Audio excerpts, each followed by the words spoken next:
Hi guys, welcome. For the ones who have just newly joined us, I see more and more people coming in. We will take another 3 to 4 minutes to start. I see we've almost hit almost 100 people into the session now. We will be waiting to welcome more.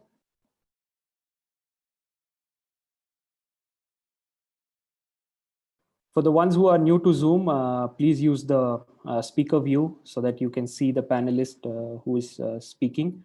And if you want to see who else has joined you, your team members or old friends, you can look at the gallery view to see who all are there with us today.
Almost, hi guys, welcome. Almost 150 people are with us. We will wait for another 2-3 minutes. I see Sangeeta has shared the link in multiple forums as well. So we will keep it as a reminder for the people to join us. We will start in the next 3 to 5 minutes.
I see a few people are directly on YouTube as well, Deepak.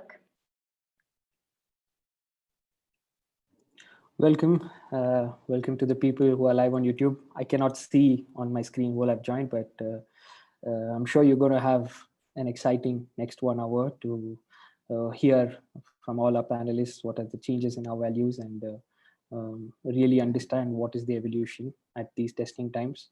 I'm sure most of you are looking forward for all their speeches. A lot of eager questions. We will definitely take a few of them today, so don't worry. If you have already pasted your questions in the form, it's okay. Or during the whole in conversation, if you would like to ask more questions, please don't hesitate to type it on the chat. We will consolidate a few and take it with respect to the time.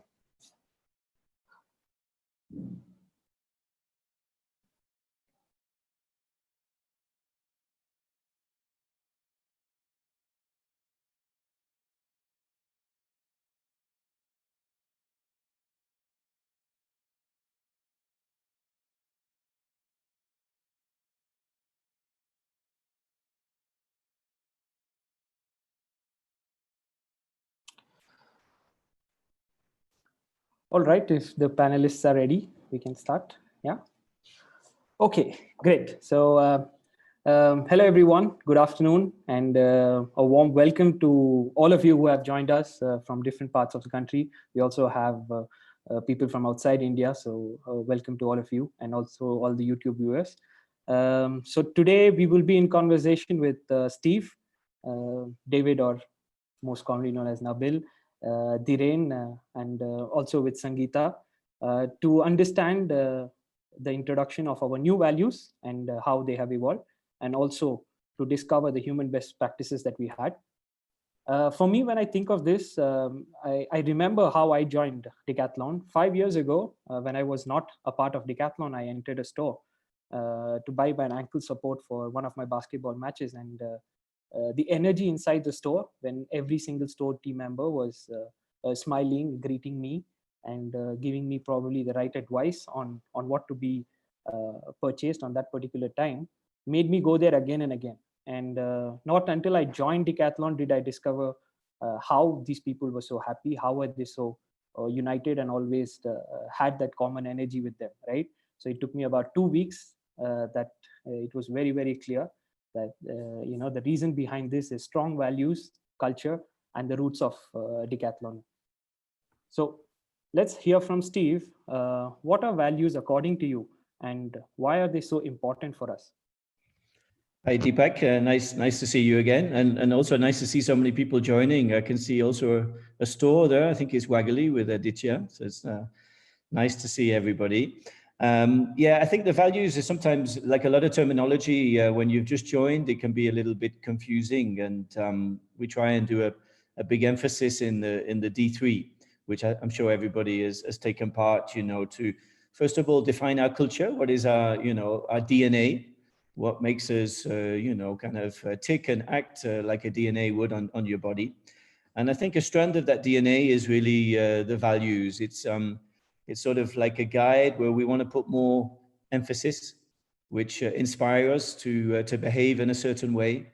I've heard talk also like a compass, like a moral compass, so that you feel you can, in autonomy, make the right call for your team and your customers locally. By expressing these values. Yeah. Steve, what do you remember the history of the values? What were they when you had joined, and how did you see this evolution? So yeah, I mean, I joined in '98, so it's what 22 years ago, and I've seen a few kind of updates or evolution, and I think it's good that we do from time to time do an update, because we're not a static company, we're not rigid, we're very agile. And things evolve over time. When I joined, it was vitality, responsibility, and honesty and fraternity. I remember then in 2007, fraternity and honesty was replaced by generosity and sincerity. And then with an impulse of the new chairman in 2014, it was slimmed down to vitality and responsibility, which I think everybody understood at the time. Because there was a kind of a discussion around the fact that if you are responsible, you should be generous and you should be sincere. And, to make it kind of a little bit kind of simpler for the expansion we were going through at the time with many new recruits, is to really focus deep on two, which were vitality and responsibility. It seemed very apt. And last year we took a call as a group to review it again. And as always with Decathlon, it seemed like perfect timing, because 2020, the start of a new decade, we've got new challenges to face, and the new values, which we'll talk about soon, seem very apt, even though the process did start before. Yeah. I can also see it's there on the screen right now. If you can see the evolution from 1990 to what it is today. Definitely, we will share these slides with you guys at the end of the session. Steve, in this evolution of values, how does it link to our new purpose? And can you brief on the process of how this has been, the values were defined? Yeah, sure. I mean, how it was done was, an exercise which again is quite bottom up, not necessarily without feedback, because we don't make decisions alone in Decathlon, and I think over 2,000 teammates were were talked to and exchanged with, and there was a big emphasis on people who had witnessed the evolution of the values from the early days, including Michel Leclerc, of course, and who had been an influence on the company. You know, people like Michel Leclerc came out with some quite nice quotes, such as "He who is generous is happy."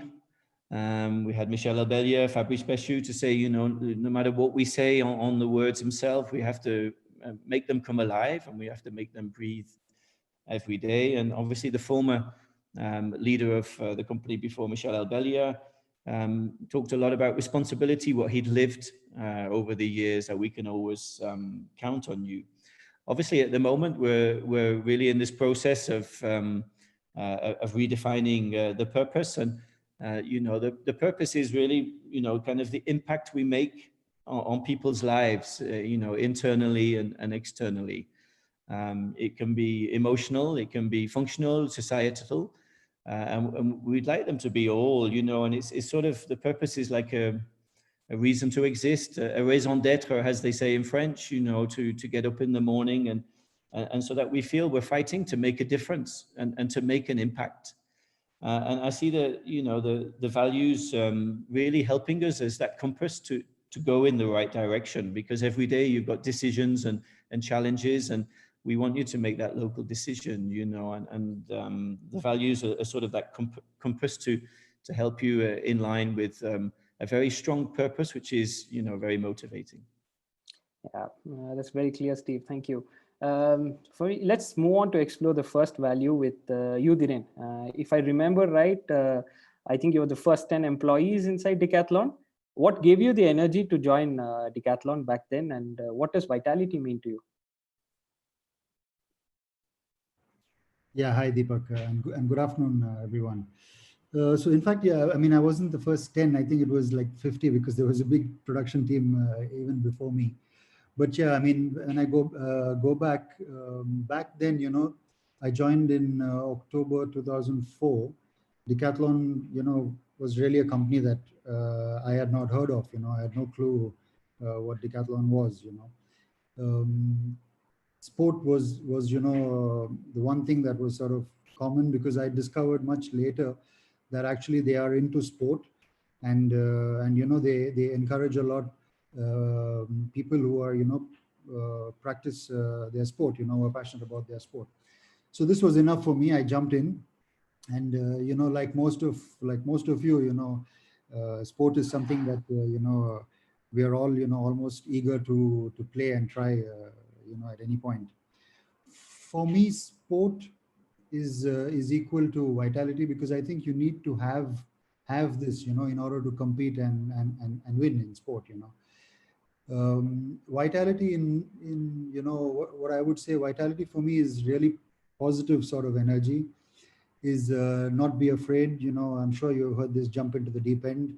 For me, it's how you face every challenge that comes your way, and yeah, you will adapt and maneuver yourself, you know, according to the situation. And most importantly for me, it's aiming to win, you know. In my journey in Decathlon, actually quite early when I started, I had a good experience where I lived this sort of, you know, value. So when I joined, I was in production. I was a production leader flow. And back then they needed someone, you know, for like IT support in the office. And those days we had no IT in India. All the IT was supported by Shanghai. And there was no one in India who could, you know, sort of help around. So there was a request, if anybody wanted to take it up, you know, like a complimentary mission to do that. Nobody volunteered. I was thinking to myself, okay, how hard can it be? And let's see where it takes me, you know. So I put my hand up, and very quickly I realized it was actually quite simple. I was just, you know, like an interface. You know, the solutions would come from Shanghai, and I would sort of, you know, give the solutions locally. And this, you know, instantly sort of, you know, made me.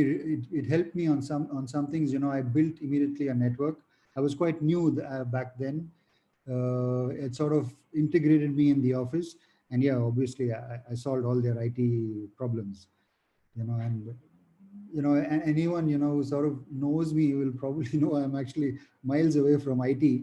So with just something as simple as this, I was instantly like the IT genius with absolutely no knowledge. So yeah, what I take from this, basically I even carry it with me even today. The fact that you should probably have no fear of the unknown, and just the willingness to learn, adapt, and succeed. Thanks, Dhiren. Just when you were sharing, it kind of remembered our recent meeting in in our city for the city meeting, where, you kept the demand level inside the meeting and back on the field, in the football field, it did not drop. It was always there, and we could see that. How do you always play to win, even in a difficult and testing environment? Yeah, well, for me, it's quite simple. When you love what you do, there is no line between work and play. I think you are who you are, and vitality is in you.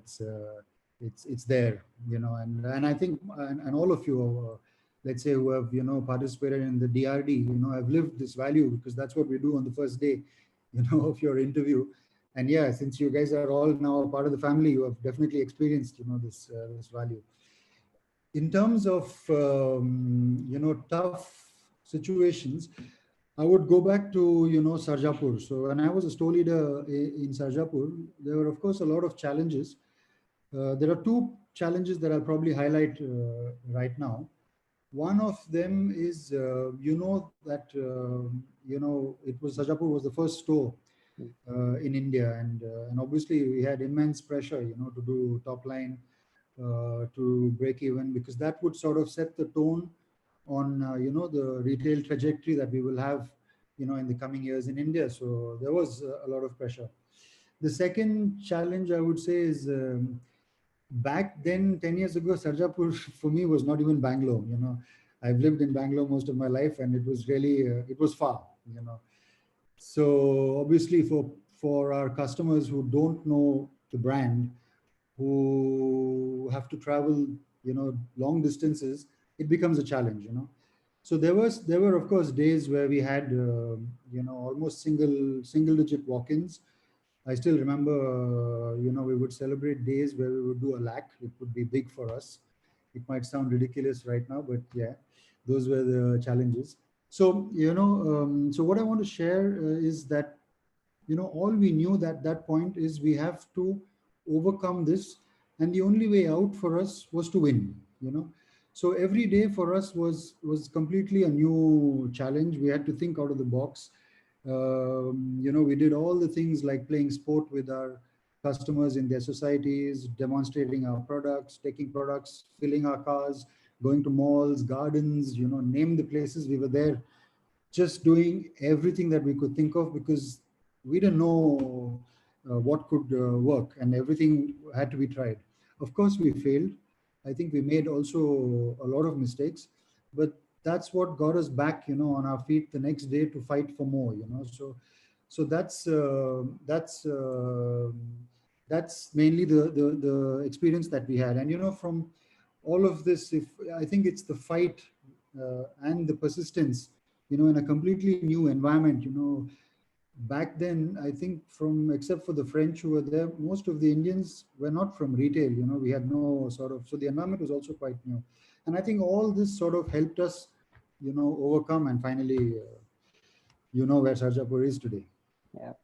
Thanks for sharing that, Dhiren, because I see even over time, even now, this vitality as a value is not lost much, because today we see every single team member fighting. We have the new ways of selling, etc. So it's definitely there with us. Thank you for sharing. Maybe I can move on to Sangeeta now. Yeah, Sangeeta, your quote was one of the few picked out of the 2,000 people who had given the responses on the values, and which clearly shows how much it means to you. How do you see responsibility in the Decathlon way? I must say that I didn't know it was going to be picked, and I didn't know that that was what the activity was back then. I don't even remember when. I think it was 2 or 3 years ago, where they had sent out a survey asking about different aspects and what means what the values mean to you, and how do they stand out. And it's so linked to what Dhiren was just expressing. I joined in 2011, and I've seen some parts of the journey that he was talking about. When I joined, we were still B2B. We weren't B2C back then yet.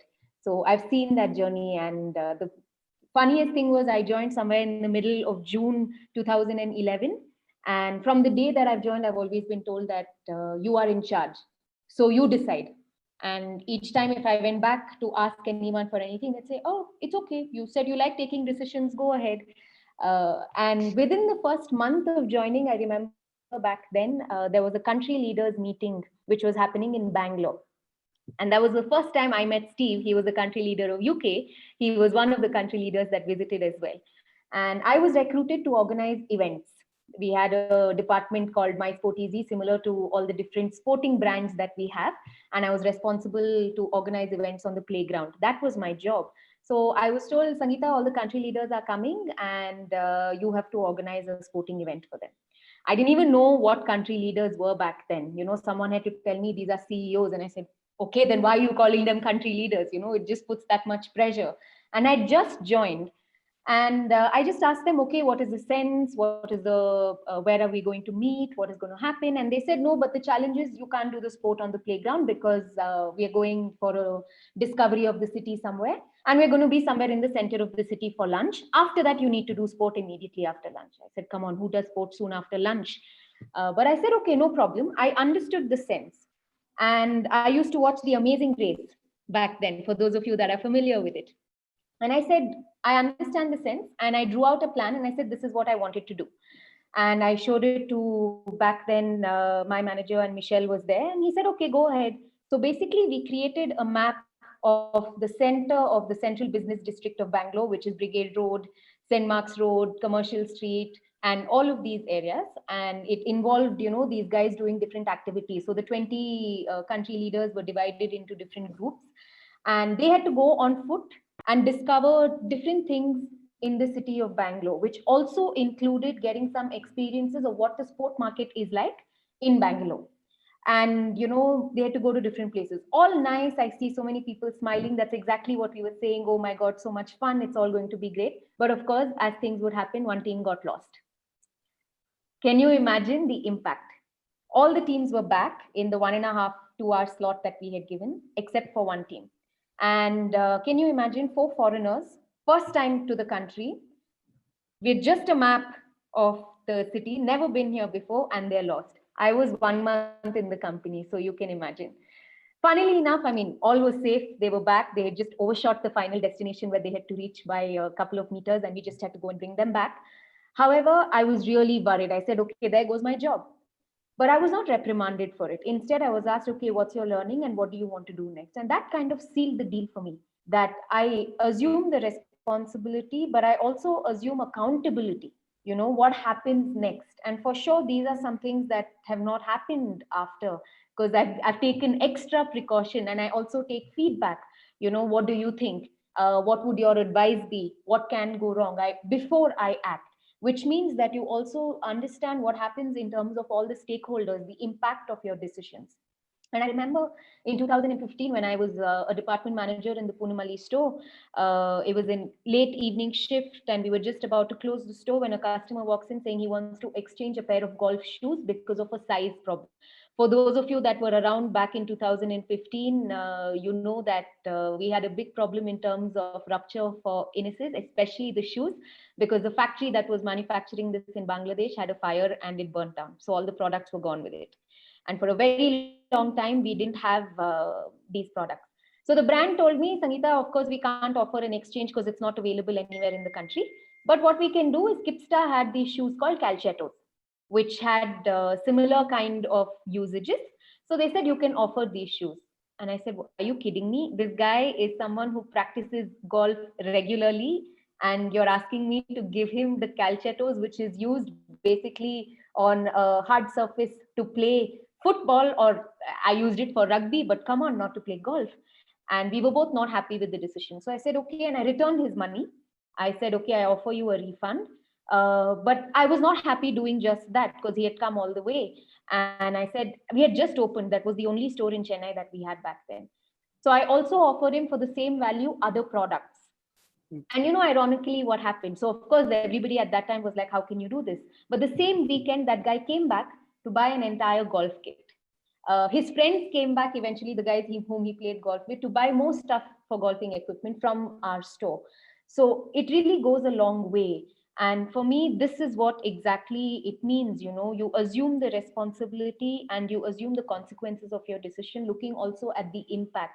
If you take this example, I never anticipated that for the 3,000 rupee shoes that he bought, I will end up making a sale of 25,000 rupees, because I decided to return the money to him, and I decided to, for those 3,000 rupees, to give him extra. And eventually, if you see the kind of return that we got, it was much more. And then his friends came and bought from us as well. Until then, when the store was open, not a single golf kit was sold in the store. I'm hoping it did sell after that, and I moved out of the store as well, and I'm sure it did as well. But it's really that, and for me, that's the aspect of responsibility. You really dare, you take charge. It's okay to make mistakes. You can reverse it very quickly. You surround yourself with people who can give you advice. You're not alone. At the same time, you also impact, it's a long-term kind of sustainable impact on your decision. It's not just for you, but it's really the stakeholders as well. Yeah. Thanks, Sangeeta, for sharing that. I think it's quite clear when you dare and act for sustainable impact towards all stakeholders. You start, having the sense of the responsibility which is there, and I will always remember this. And another thing that comes close to responsibility is the new value. I wouldn't say new, but the old boy is back in town. So we have the third value, which is generosity. So there is a strong, personally, I never feel that even though it left, it was not there as inside India or across different sites of Decathlon. But there is surely a strong reason why it's back today and in the current context. What do you think about this, Steve? It's true. I mean, I hope you can hear me, because it's saying on my screen, internet unstable. I'm team A in Anabava, so I had to leave this morning. So my network sometimes up and down, but so be generous with me if it's going in and out. But yeah, I think even though they were worked on, like I said before, I think it's really a good time, in a crisis for generosity. In my time, even previously, a lot of people were often asking me what is it exactly, generosity, and it's not necessarily the first thing that comes to mind. I mean, I'd love to ride into Anabava on a white horse and throw cash to everybody, and that would be generous, but it's not necessarily, as straightforward as that. But I like to sort of say it's giving. You can be generous with your time, and there's many ways that when you see the examples in the store, in the factory, in the warehouse, there's a lot of people who are just starting. And do you decide to let them suffer, or do you give them a bit of your time, to help them out and give them a leg up at the beginning, but there's many examples recently. I know we have a lot of people from Mumbai here, and it's not stopped them being very generous with their time, with a lot of things. I just asked Vijay yesterday, and he said, there are many people like Sonali and Ashok from Atria have given so much of their time late into the evening, early into the morning for the customer happiness team.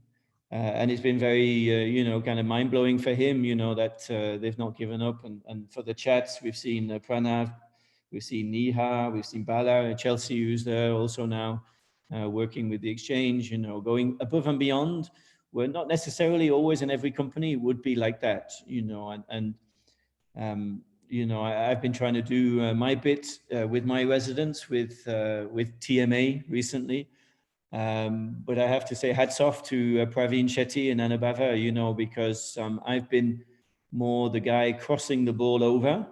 But he's been really working hard to put it in the net, and I've seen how he's provided solutions, again, on his own time, often when he's not working, to make sure that he gives the right service and the right level of satisfaction, So I think generosity is very much linked to giving, and first of all, being generous with your time. But like sport, I think there's also like a connotation.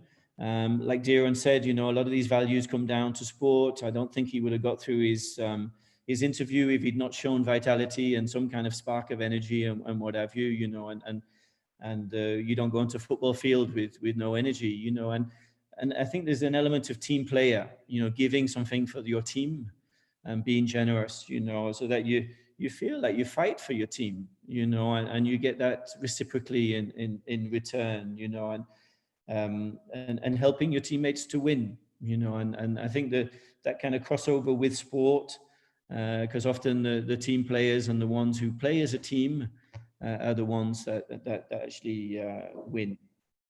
And then finally, the other example, which I see we've done, I think probably ahead of many countries in the last few years, is Sport Really for All.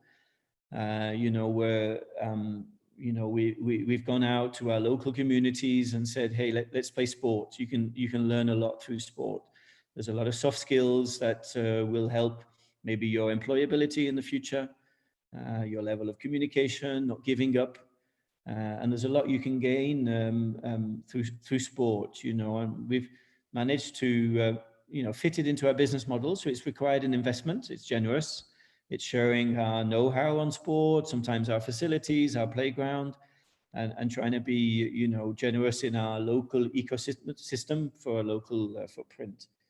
And finally, the shareholding scheme. I was a young guy in 2001, and I was offered a, you know, quite a generous incentive to join the shareholding scheme. I'm very grateful I did at the time to say, yeah, thank you very much. I'll take you up on that offer, you know, and 22 years later, we're still growing and growing, and we're almost still on the starting line for many cities and places in the world, you know, in terms of where we're going, and that generosity of a family who don't have to share, you know, there's no legal obligation, there's nothing which you know, requires them, but it's always been, again, in the DNA of the family to say, okay, treat it like your own business. So we want to share part of it. And when we do well through bonus or through end of year performance, let's win together and let's share together. So I think generosity probably encompasses a lot of all those things. Being generous with your advice, you know, if somebody comes in for the top of the range fitness machine, and they maybe just need a yoga mat and some stretches because they've got a back problem. You know, we could make the quick buck and sell them the fitness machine or the treadmill or whatever you, but being generous with your advice to make sure that it's the right thing and you make the right call. That's how I see generosity. Thank you, Steve. I think it's probably come at the right time to really re-emphasize this, as we'll have to, you know, sail together, take care of each other as we save 2020. Exactly. Now, what we're fighting for at the moment is that, you know, I think you've hit the nail on the head, is many companies are making mass redundancies at the moment. The first reaction is to cut out cost. But our biggest asset before anything else is our people, you know, and you will cut out the muscle for the rebound if you cut out the people. But how many companies are doing that? So it's an element of generosity, like you said. Yeah. So thank you, Steve, on that. Moving on to the last value for me, it's my personal favorite because I was also a part of this value creation that started in, you know, the journey. I voted for this, and you know, if possible, I would have voted it multiple times. So to introduce this, I would call Nabil for this. I see Nabil last time during the leaders meet, you played, you know, amazing guitaring skills. We really loved it, and it takes a lot of passion and joy, you know, when you emphasize yourself and when you talk about being authentic. So what do you see, and what does it mean to you in the Decathlon context? Thank you. For me, authenticity also is my favorite one too. And if I can say all of them, they are my favorite, because when I joined Decathlon in 1995, it's around 25 years ago, I was really amazed about the values of the company and to discover that there is a company that is animated by a common values together that I didn't felt in other companies before Decathlon. where it was completely a mess. There is no direction, there is no purpose. You just do your daily job and you go back home, etc. While here at Decathlon, we have these strong values that unite us also. During my induction, my leader spent one full day with me just to explain to me the values, the purpose, and the organization, but also the project that they are working for. And just after that, he asked me to build my induction program, to build, including the training, to build also my mission, which will be my contribution to the project. I was amazed to see people, they were accessible, helpful, dynamic, lot of energy, and they are straightforward also. So it was really giving me a lot of energy during this starting point at Decathlon.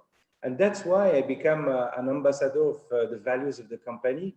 And during the last 10 years, I was training practically 100 newcomers per year in different countries and share with them my experience and also my journey inside Decathlon.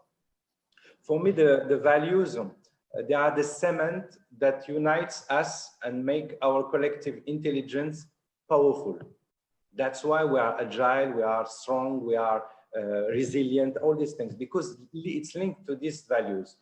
And there are two values that regulate the way how we interact and collaborate together. We call them relationship values. It's generosity and authenticity, because this is regulating the way how we work together. And according to me, they are strongly linked one to each other. Because when you take a lack of authenticity, usually it takes roots from self-orientation. And if self-orientation is intensified, the sense of generosity can disappear. So that's why. As Steve said, there is evolution of some values in terms of naming or in terms of wording. In '95, it was honesty, and then we switched it to sincerity, and then we switch it, replace it now with authenticity. I can give some definitions to distinguish between authenticity and sincerity. Authenticity is the quality of being genuine and not corrupted from the original, and be really yourself. While sincerity is honesty of mind or intention, freedom from simulation and manipulation or hypocrisy. So they are linked also. One is inside the other.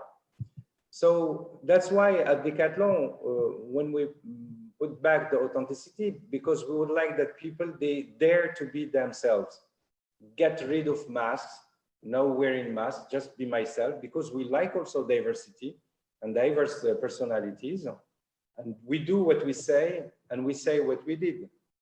It's also the foundation of a trusted relationship, because without trust, there is no collaboration too. So finally, I can say after 25 years, there is one indicator that I measure every day is when I wake up in the morning, am I eager to go to work or not? I can tell you it's every day, it's the same feeling. I'm eager to work because we have strong purpose, we have strong values, and I'm proud also that we are sincere with our users, with our customers, with our partners, with teammates.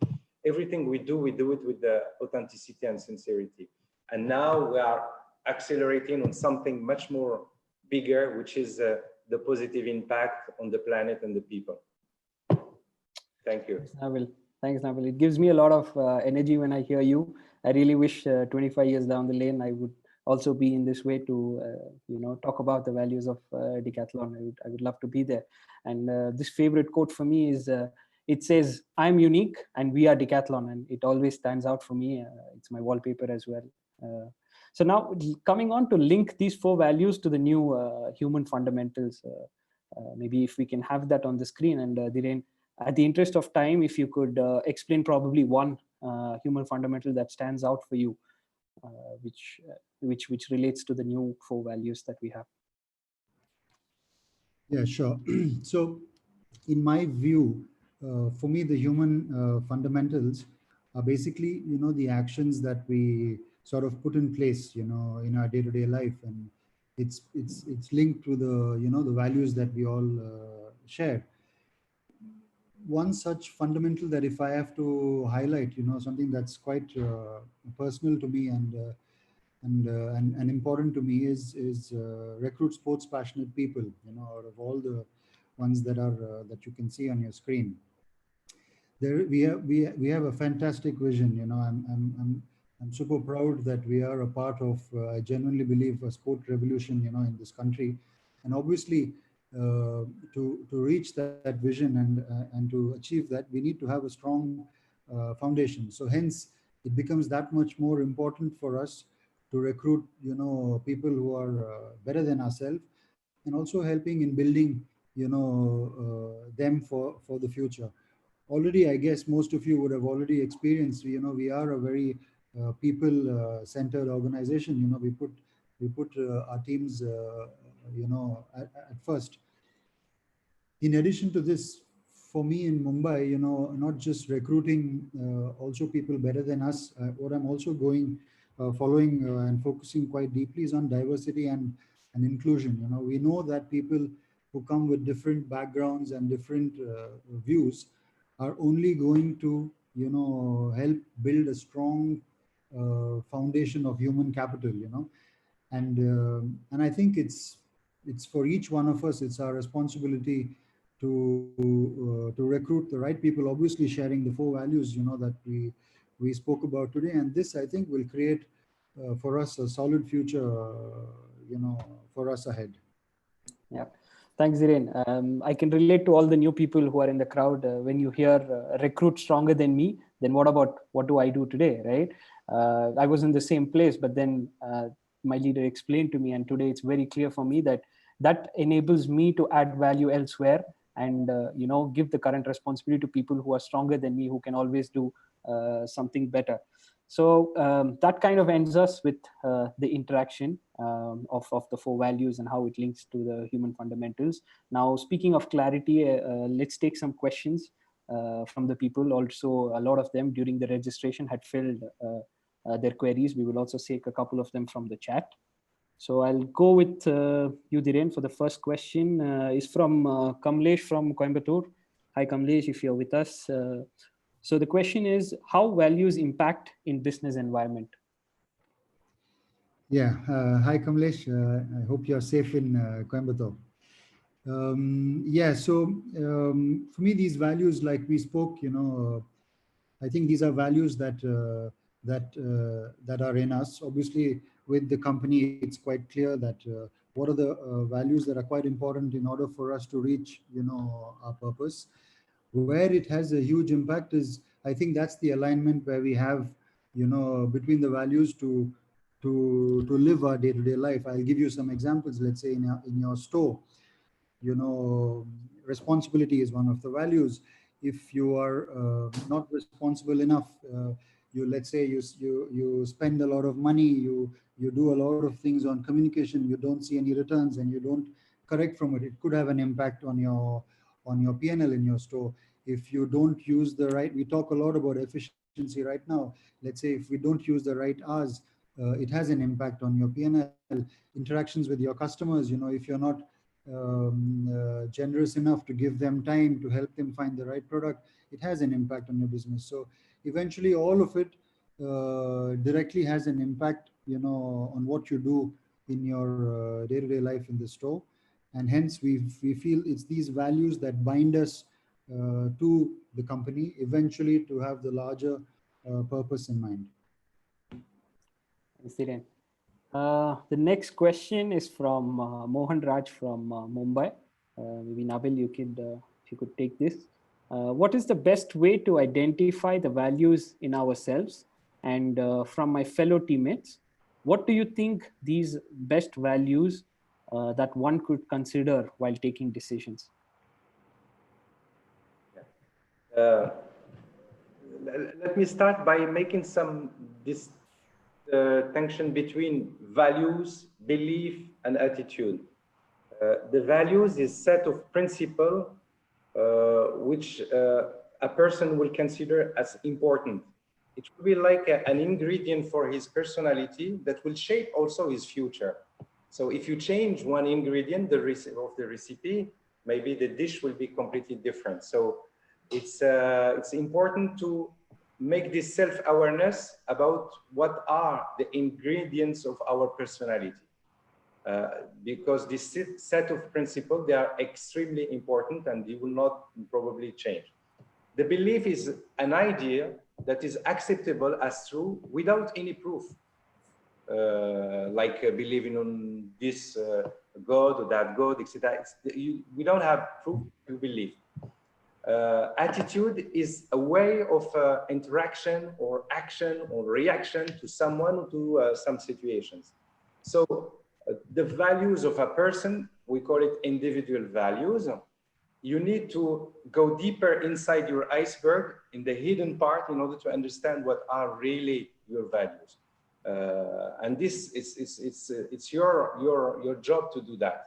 And with authenticity, if I can say, to say what are really my values. After, there is the core values of the company.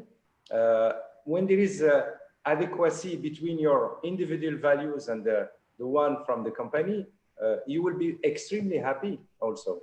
But if for example, if you are not a vital person because you don't like physical activity, etc., maybe you will try to hide it and show that you have it, but in deep on you, it's boring for you.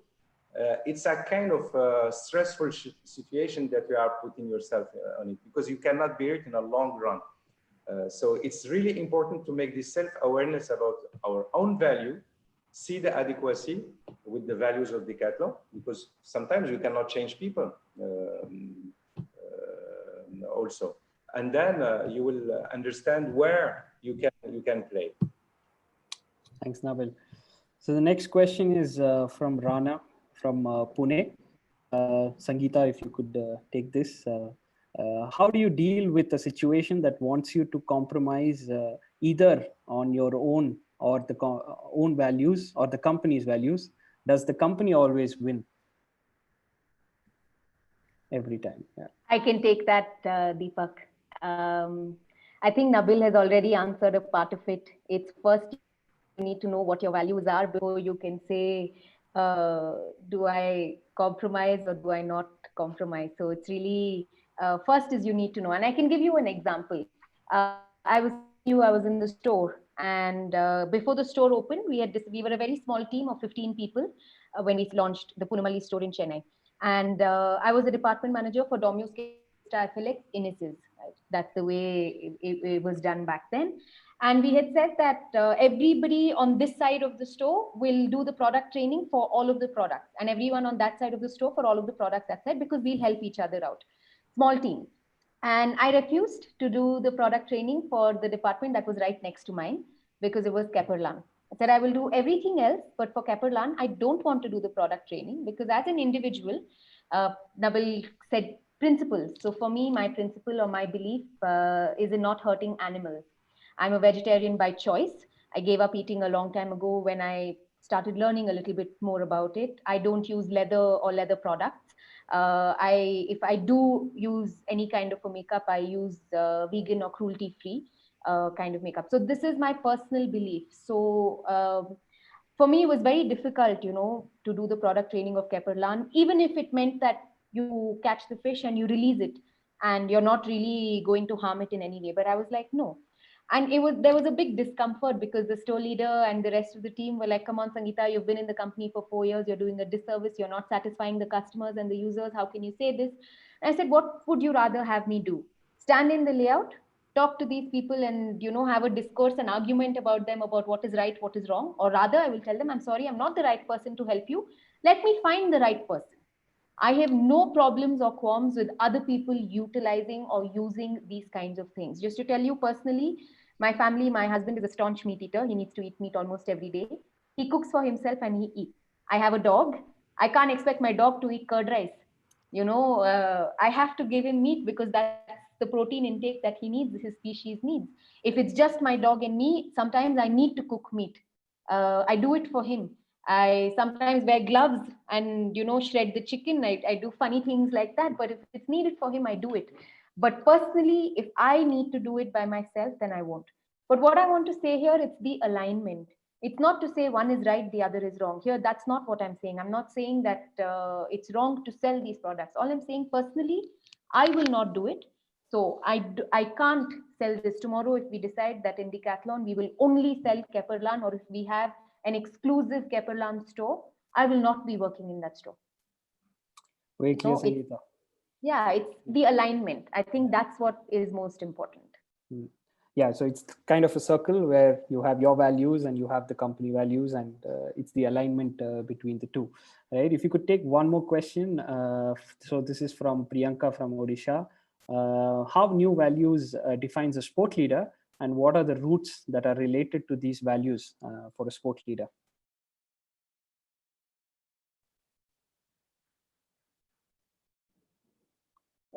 Sangeeta, if you could take that. I think it's not just about a sport leader.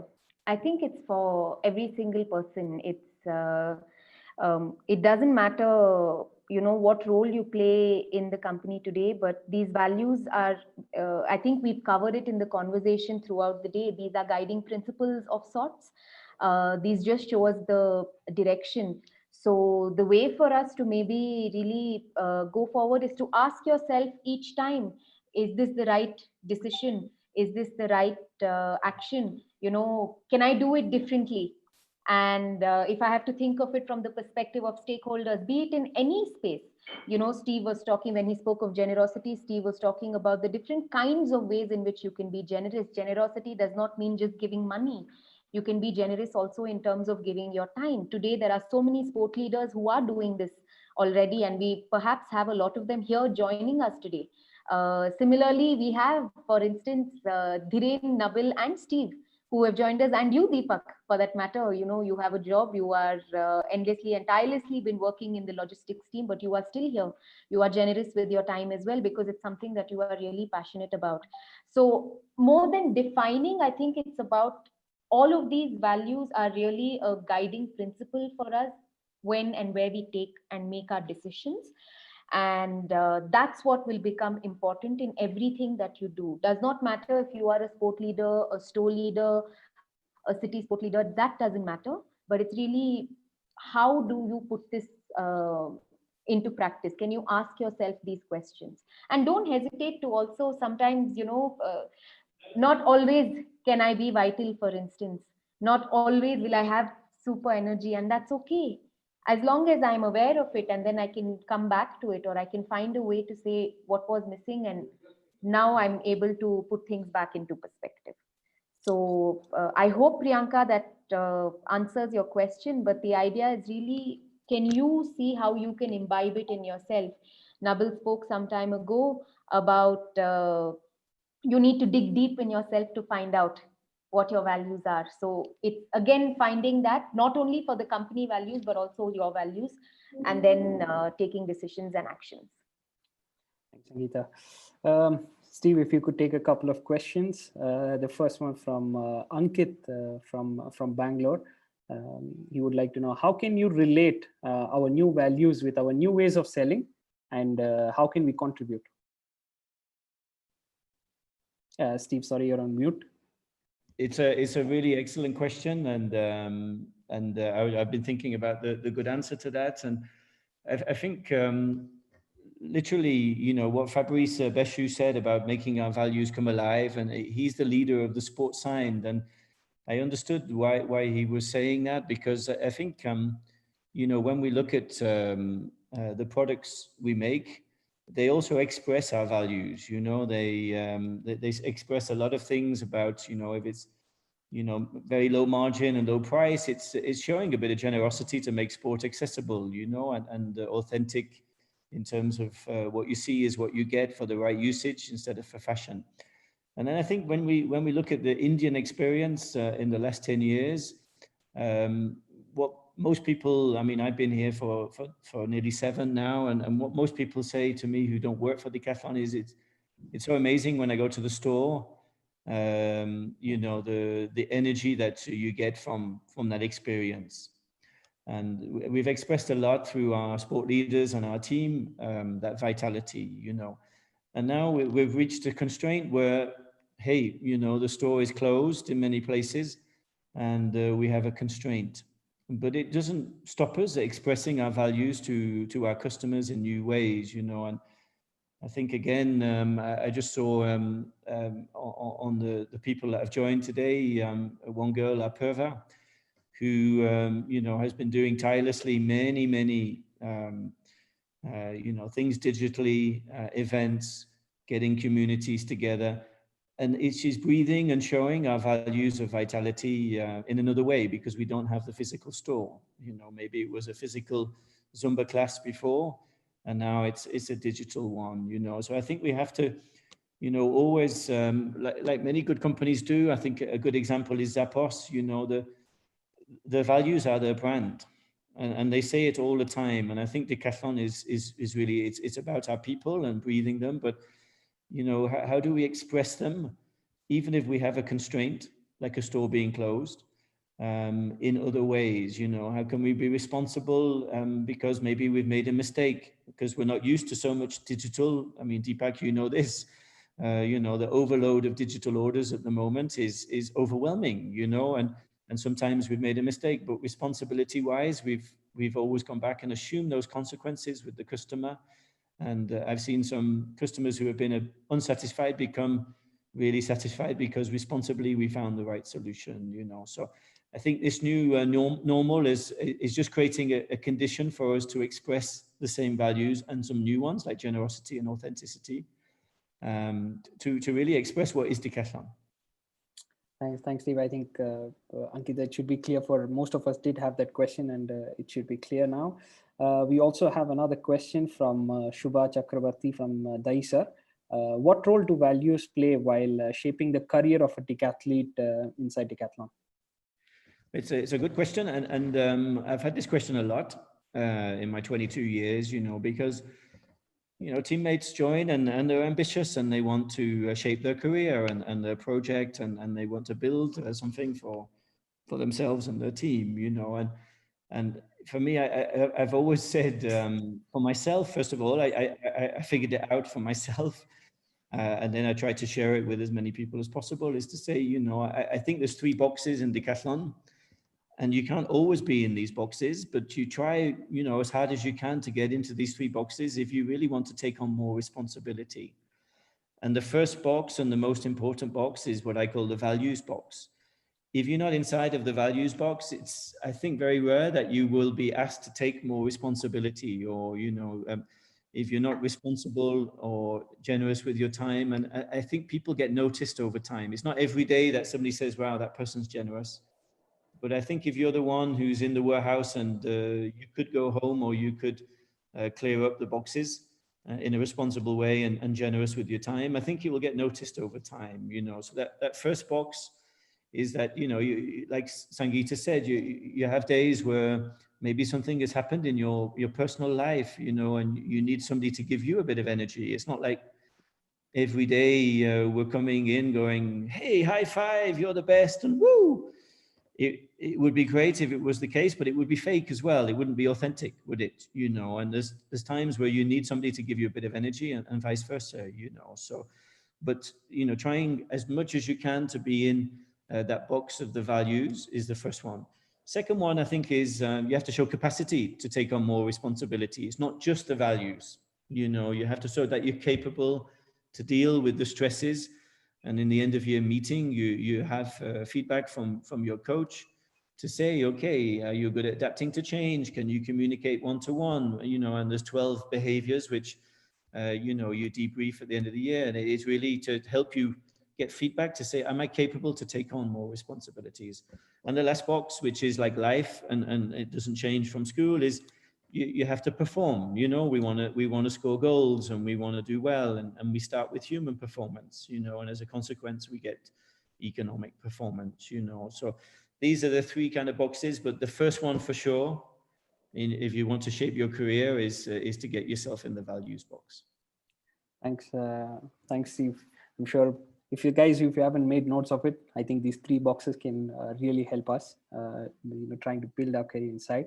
So we take one last question, if Dhiren could answer this.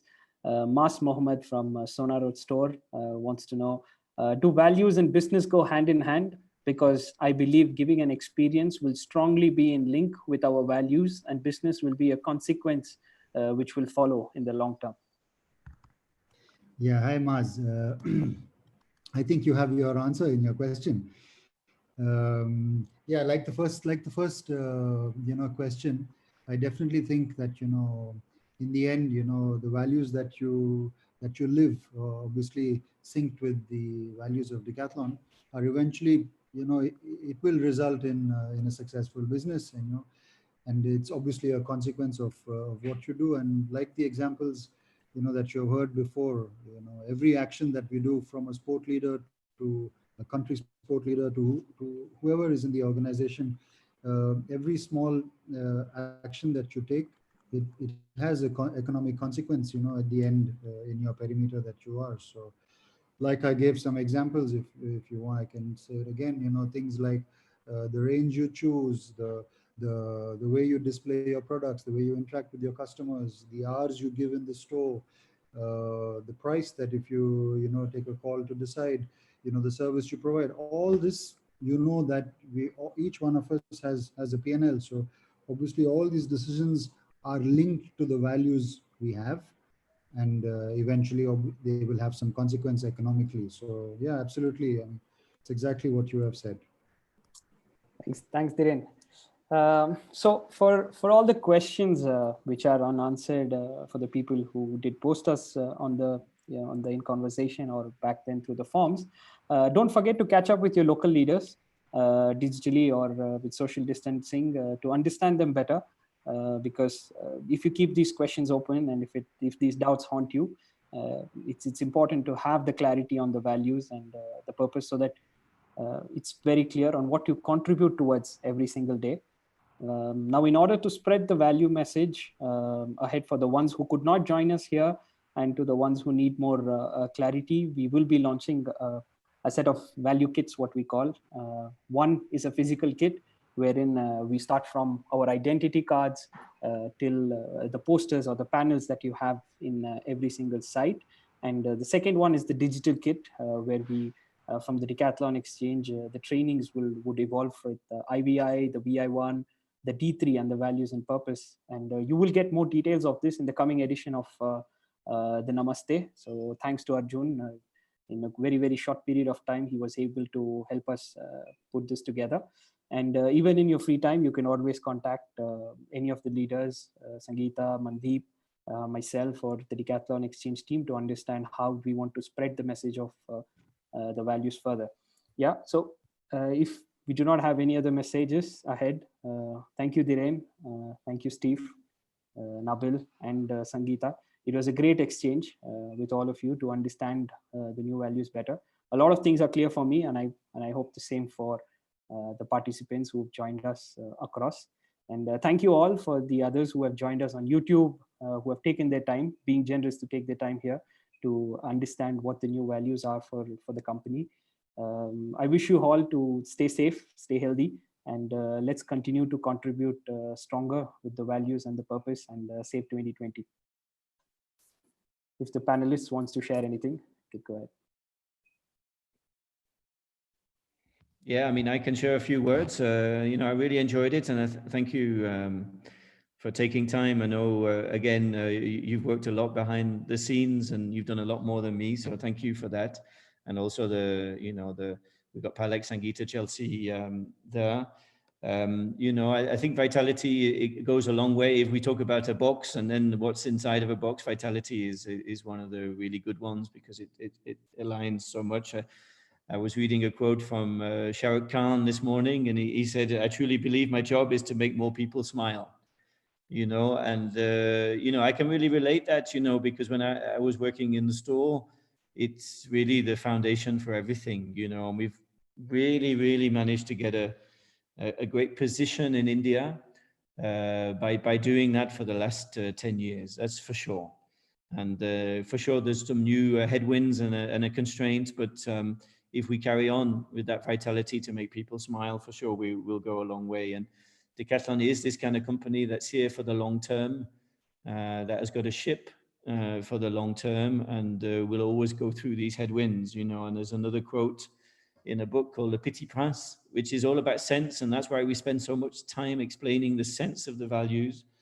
And the quote is, if you want to build a ship, you shouldn't drum up the men to gather wood and divide the work and give orders.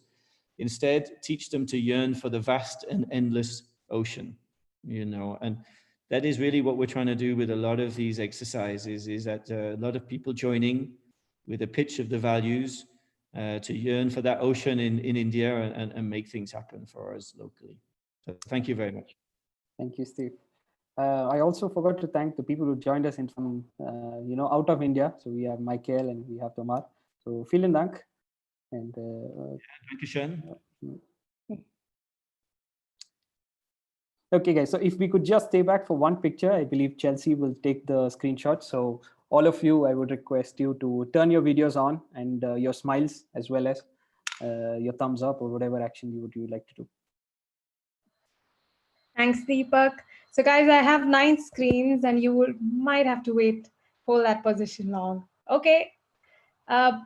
Yes, we can see you guys from Wagoli too. Awesome.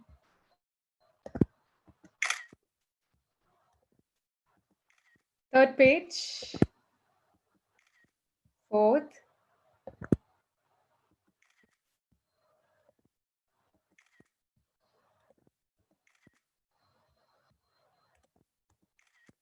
Awesome, done. Thank you so much, guys. Thanks a lot. Thank you all for joining us. I will follow this up with a mailer and more details on how we will reach the values to all the team members across Decathlon.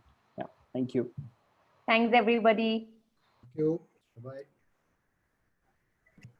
Thank you.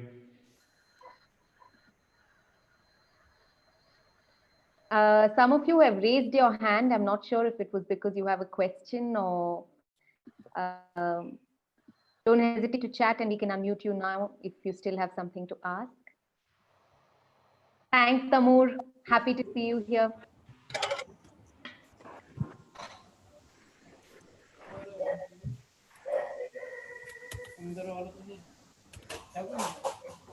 I don't think so.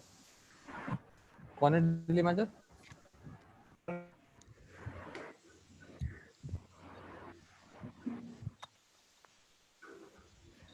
Thanks, Glenn, Wafi, and everyone else that has sent in the message as well. We have Elvis Presley in the house. Huh? We have an Elvis in the house. Where?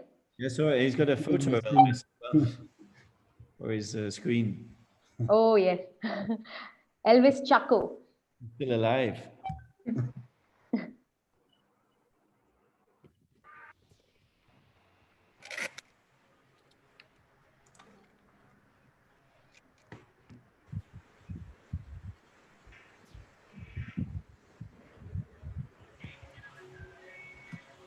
We had about 220 people plus, I think, at one time. And on YouTube, consistently, we had 60 to 70 people.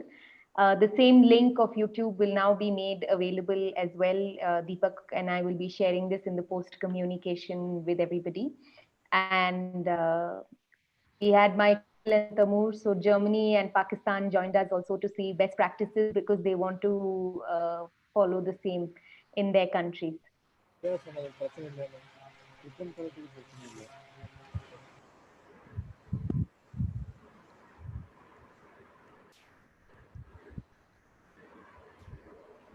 Yeah, I think we can end the session because now I think people are just wondering what's going to happen. There's nothing that's happening, guys.